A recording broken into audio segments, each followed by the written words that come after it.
Right then, let's see how this actually works. I'm not certain how it's going to work or how well it's going to go, but welcome to Wick Academy. Here we are. I'm just going to give you a little tour because it's been, well, 8 and a bit years since I started this save. Well, actually not 8 and a bit years, but, 8 and a bit months. Since I started this save, and it's been 8 years in game time. And here is the squad looking as they do at the moment on the 1st of November 2025. And it's been a crazy kind of couple of years. First thing to point out is obviously there is only one. There he is, Colin McRae. Only one young man left here who was here right at the beginning. And this is where he is. Colin McRae is just right there. And there is a look at Colin. He's not really had the best of times this season. Made 234 appearances for Wick, though, which is nearly as many as Danny Gormley, I think. In fact, we'll have a look at Gorms in a minute. But there's his career stats, and he's never really had one decent season a couple of seasons back in 2022-23. I think that's when we finished third or fifth. I think that's when we finished fifth, actually. And he averaged 6.98 in 32 games, but since then he's not really hit the heights that he could have done. So he's been moaning about lack of game time, so I am looking to get rid of him. He will be going. I have promised him that. The reason he is not getting in game time is because of Sam McCluskey, who's had to step in because of an injury to Gary Munro. You'll notice he's still in the orange there. He's dislocated his jaw a little while ago. So young Sam has actually been playing quite a few games and has done pretty well, averaging 7.14 in the last 5 games. An average rating of 7.51, which is actually outstanding now I think about it. But yes, he's doing very, very well. But the key players, the key guys, Graham Laurie obviously ousted my great goalkeeper in Danny McCarthy. Here's Graham now looking as he does, getting better and better and better. He's 48 appearances already, so he's closing in on his 50th appearance, 50th league appearance for us. There you are, breakthrough season last year, 6.79, kind of doing the same again this season so far. But Aidan Reynolds is just behind him. It'd be interesting to see who kind of comes out of that a little bit better. Craig Cowie has been awesome, but Alan McCulloch, look at those five stars there. There's Alan. Things going down, things going up slightly, but he's been getting better and better with age. 22 years old now. You just feel this could be the season he averages into a 7. That'd be really nice to see if he could do that. Stephen Irvine, he's okay at left wing back, but not really doing the things. But here's your man. Here's the man you want to be. I mean, it doesn't look that much to look at, but you just can't argue that. 245 league appearances, 19 goals. He's 5 away from his 250th appearance for the club. And I love him. Look at him. Look at those. It doesn't look much to look at, but look at those career stats. One season he averaged under 7, and that was when he played only 27 games. I mean, he only played 28 last year, but so one season he's averaged under 7, despite looking pretty damn average. But that's why he's good. And this is Sean Parker, who was an amazing player, and then just kind of petered out and levelled out a little bit. And to be honest, I just don't think he's going to do much more.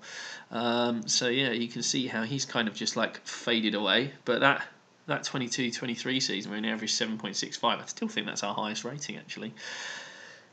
And then, obviously, as we go down the list, Stuart Mason's the new Bay of midfield. He's the new guy doing what Parker did a couple of years ago, averaging big again there after a bit of a breakthrough season last year. And then Kev Mance, obviously, still doing what he does in the Raumdeuter mode he's in. I mean, flaky, but he scores goals and he gets assists, which is all you can ask. I mean, he had 2 very, very good years. Wasn't as good last year, but he looks like he's back to form this year, which is nice to see. There's Dave Canning, who's I've just had Mike Hunter has come up to me and been like, "Give me a game, mate," and I haven't given him a game, and now I've told him he can go. He's done all right, but Dave Canning just looks better. And he plays better. Apart from all those orange arrows, let's ignore those. Who wants them? Oh, not the win, that's fine. But yeah, so Dave Canning's come in, done really, really well as well. And then obviously there's Clark. He's only just started scoring again, but got his 4 goals. And he's got 75 in 139 appearances still. That's pretty good for him. But only 3 in 10 this year so far. So I'm hopefully now he's getting back to some form. He's not been in great form. Since he started in the first team in 22-23, he's actually averaged over 7 every season, but this is his first kind of like dodgy season. But Chris McKay-Smith, he's getting in there. Chris McKay-Stephen Ryan, he's getting in there as well. And there you go, and he's having a storming season this year. So, what else shall we have a look at? Well, let's first of all have a look at the club itself.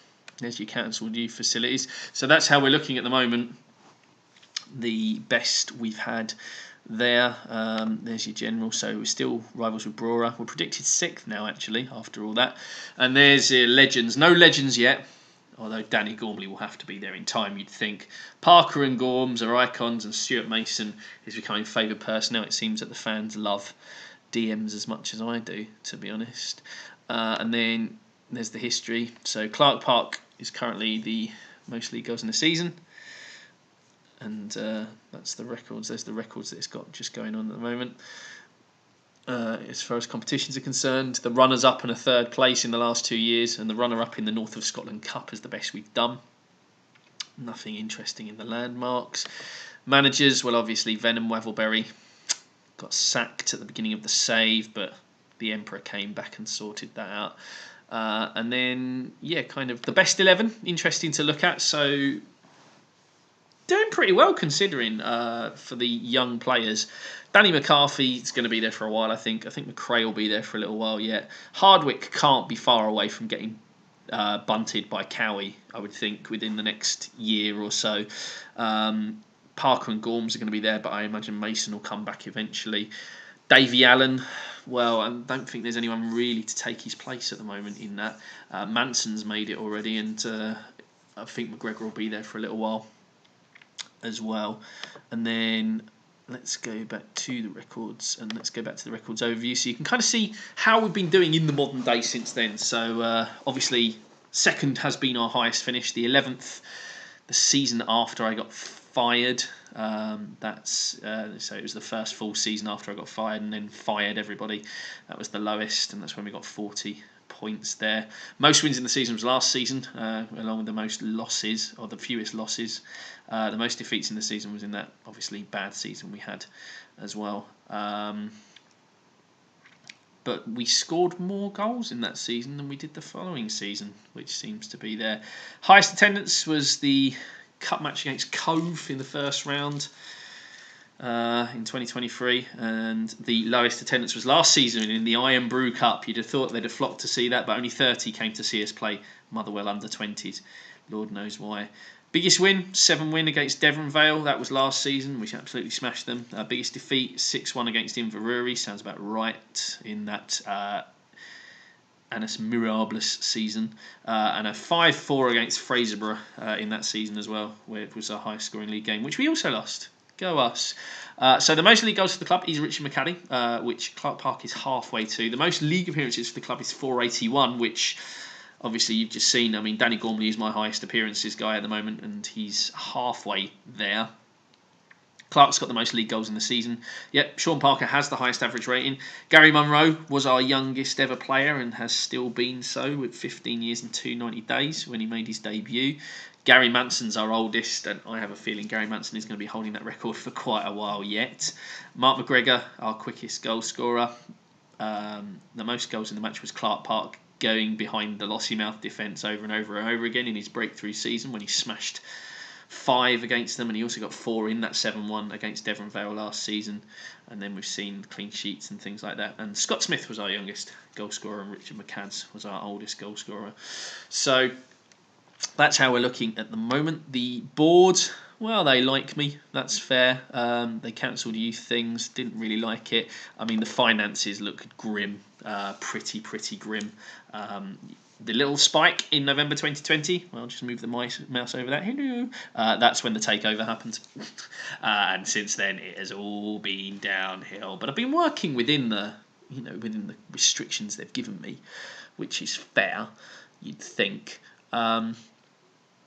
trying to think now. Have we got a projection for like how it's going to get worse and worse and worse?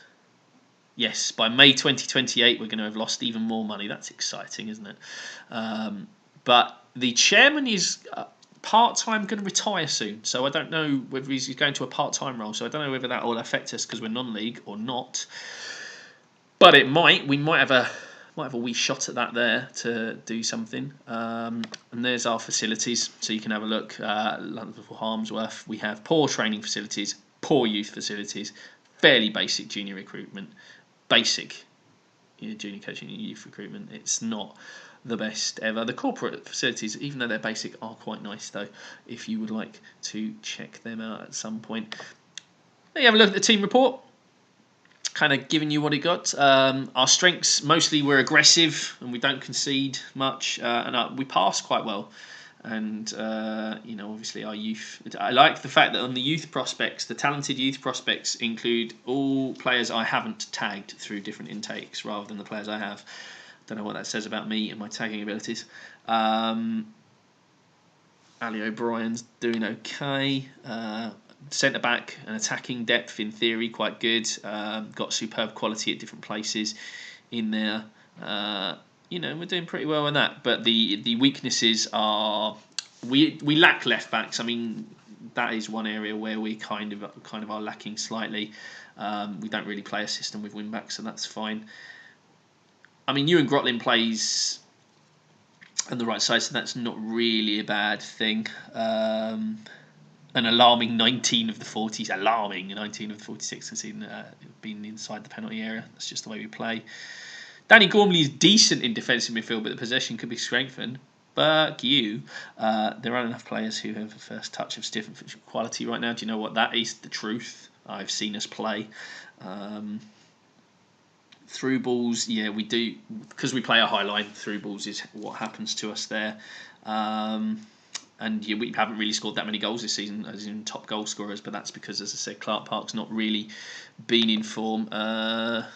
Tactics, I played this naughty kind of Catenaccio style in the last game against Fort William, and then I went to my normal 4-2-3-1, the home one, which is a lot more kind of like short and passy and fluid before going to the more structured defensive one. I also rotate between this defensive formation here, which was good against Huntley in the Cup, but then absolutely let us down. And I do have the 3 up front as well, which I haven't got on there at the moment, which I will find at a later point. And that really is where we're at the moment. Obviously, competitions-wise, it's the same as what I posted there earlier, but the Aberdeenshire Shield is coming up. Look at that Aberdeen Uni crest. Isn't that great? Isn't that amazing? And in the medical centre, how are we doing, actually? Clark Park's a high injury risk. So, and in fact, all my first teamers seem to be increased injury risks. That's exciting.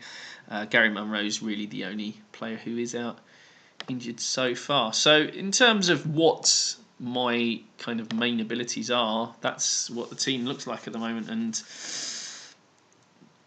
yeah, so interestingly, Ali O'Brien has been playing for us, but Austin Brown hasn't actually broken into the centre of defence yet because Craig Cow has been playing very well, but he might well get a chance later on. As far as potential is concerned, we've got lots of players there on the fours. In fact, the worst player for potential, not the worst player for ability though, because obviously some of the youngsters are on 1-star to 2-star, but the worst player for potential and ability is Danny Gormley. But he's amazing, so I won't hear a bad word said against him. So that's where we are. That's where Wick is so far. That's what's going down. So if you would like to know anything else, or if there's anything you would like to know, let's have a look at my profile and see how I'm looking. Assertive and calm. Jonathan Johansson, former Charlton man, still hates me for some reason. Don't know why. My reputation's been going up. Not very adaptable, apparently. Have no idea why that is. And then my relationships thing. Alan Farquhar is an adversary after I ditched him when I executed Order 67 earlier in the save.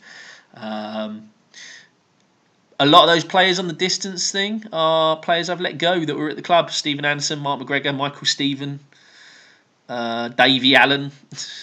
They are all players that I've kind of just said bye to. The closest players to me, once we go through there, Chris McKay, Stephen, stuff like that.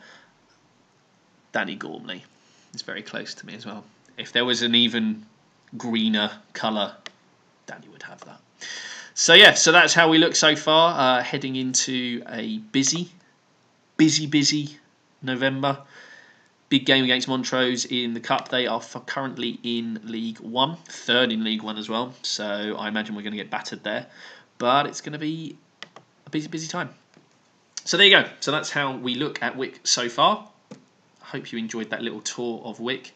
And anything else you want to see, just let me know. And until the next time, bye-bye.